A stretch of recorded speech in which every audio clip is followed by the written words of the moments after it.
صلی علیہ السلام علیکم یا رسول اللہ صلی اللہ تعالیٰ علیہ وسلم۔ آج ہر طرف یہ جو مسرت و شادمانی خوشیوں کا اظہار ہو رہا ہے، یہ کیوں ہو رہا ہے؟ نبی کی ولادت کا خوشیوں کا اظہار ہے۔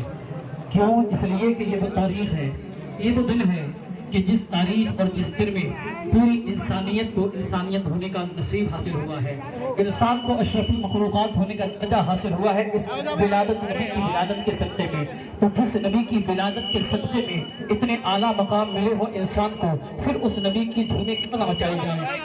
جس نبی نے ہم کو یہ تعلیم سکھلائی ہو، انسان جو انسان نہیں بلکہ جانوروں کی طرح زندگی گزار رہے ہیں، لیکن جب نبی آئے، نبی نے سب کو آپس میں بھائی چارے کا پیغام دیا، نبی نے دنیا کے اندر امن و سکون قائم کیا۔ نبی پاک صلی اللہ تعالیٰ علیہ وسلم کی تعلیمات ہی وہ تعلیمات تھی کہ اپنے ہوں یا بیگانے، اغیار ہوں یا غیر ہوں، کوئی بھی ہو، سب کے ساتھ انصاف اگر کسی نے قائم کیا ہے تو نبی پاک صلی اللہ تعالیٰ علیہ وسلم کی ذات ہے، جس کے دربار میں اپنے اغیار بھی آیا کرتے تھے، اپنی فریاد رسی کے لیے آیا کرتے تھے، حضور ان کی فریاد رسی فرمایا کرتے تھے، جس کی تعلیم ساری دنیا میں عام ہوتی چلی گئی۔ وہ کون ہے؟ وہ نبی پاک صلی اللہ تعالیٰ علیہ وسلم کی ذات ہے، جن کی تعلیم یہ کہ آپ کی ذات سے کبھی کسی کا دل نہیں دکھنا چاہیے، آپ کی ذات سے کبھی کسی کی آنسو نہیں آنا چاہیے، آپ کبھی کسی بھی انسان کو کسی بھی اعتبار سے پریشان نہیں کر سکتے۔ آپ انسان ہونے کے ناطے آپ کی یہ واحد ذمہ داری ہے کہ انسانیت کا پیغام دنیا کو آپ دے۔ یہی پیغام نبی پاک صلی اللہ تعالیٰ علیہ وسلم نے اپنی امت کے نوجوانوں کو دیا تھا کہ تم چاہے دنیا کے کسی بھی خطے میں رہو، دنیا کے کسی بھی گوشے میں رہو، دنیا کے کسی بھی چپے میں رہو، لیکن کبھی کسی کا دل نہ دکھانا، اس لیے کہ اگر تم نے کسی کے اوپر ظلم کیا تو نبی پاک صلی اللہ تعالیٰ علیہ وسلم ارشاد فرماتے ہیں مظلوم کی بد دعا فوراً اللہ کی بارگاہ میں قبول ہوتی ہے۔ مظلوم چاہے پھر کوئی بھی ہو، اگر وہ غیر مسلم بھی ہے اور اگر آپ اس پر ظلم کر رہے ہیں تو یاد رکھیں آپ ظالم ہیں اور وہ مظلوم ہے۔ یہ سب سے پہلے پیغام کس نے دیا تھا کہ اگر کسی نے کسی کے خلاف ظلم کیا ہے تو نبی ارشاد فرماتے ہیں کل قیامت کے دن میں اس کے خلاف مقدمہ لڑوں گا۔ اللہ اکبر۔ نبی پاک صلی اللہ تعالیٰ علیہ وسلم کی یہ تعلیم ہے اپنی امت کے نوجوانوں کے لیے۔ اے نوجوانوں کے گھروں ہو، نبی پاک اپنے امت کے نوجوان سے ارشاد فرماتے ہیں کہ تم دنیا کے اندر امن کا پیغام پہنچاؤ، تم دنیا کو شانتی کا پیغام پہنچاؤ، تم دنیا کے لوگوں کو جینے کا طریقہ سکھلاؤ،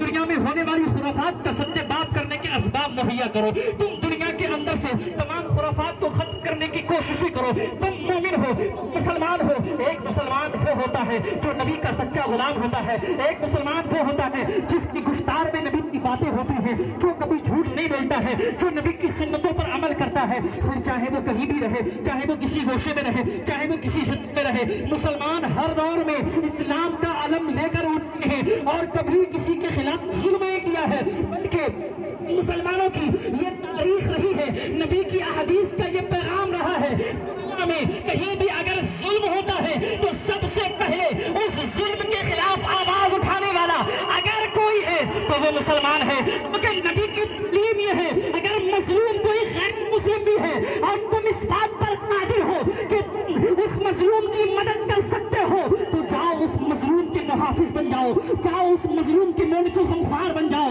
جاؤ اس مظلوم کے مددگار بن جاؤ۔ اگر تم اس کی حفاظت کرو گے اللہ تمہاری حفاظت فرمائے گا۔ یہ تعلیم ہے پیارے آقا صلی اللہ تعالیٰ علیہ وسلم کی، یہ پیغام ہے میرے آپ کے پیارے آقا صلی اللہ تعالیٰ علیہ وسلم کا۔ ارے ہم نے تو تاریخ میں یہ بھی پڑھا ہے، ہم نے تو تاریخ کے وہ دن بھی دیکھے ہیں کہ مسلمان جب کسی غیر ملک میں گئے، مسلمانوں پر ظلم و ستم کے پہاڑ توڑے گئے، جنہوں نے اپنوں پر ظلم کیا، مسلمانوں پر ظلم کیا، مسلمانوں نے ان کے خلاف امن کا پیغام بلند کیا، مسلمانوں نے ان کے ظلم کا جواب دیا، مسلمانوں نے ان کا سچ بات کیا اور اپنی نئی حکومت جب قائم کی ہے، لوگ وہ جو نبی کا کلمہ نہیں پڑھا کرتے تھے، جو نبی کے غلام نہیں تھے، لیکن وہ کہتے ہیں ہم نے سنا ہے مسلمان بڑی وحشی قوم ہے، مسلمان بربریت والی قوم ہے، یہ ظلم و ستم کھاتی ہے۔ لیکن جب مسلمانوں کا پیغام وہاں پر پہنچا ہے، مسلمانوں کے حکمراں وہاں پر پہنچے ہیں، انہوں نے اسلام کا جب علم بلند کیا ہے، انہوں نے اسلام کا جب لہرایا ہے، اسلامی قوانین کو نافذ کیا ہے، اسلامی قانون اور ضابطوں کو نافذ کیا ہے،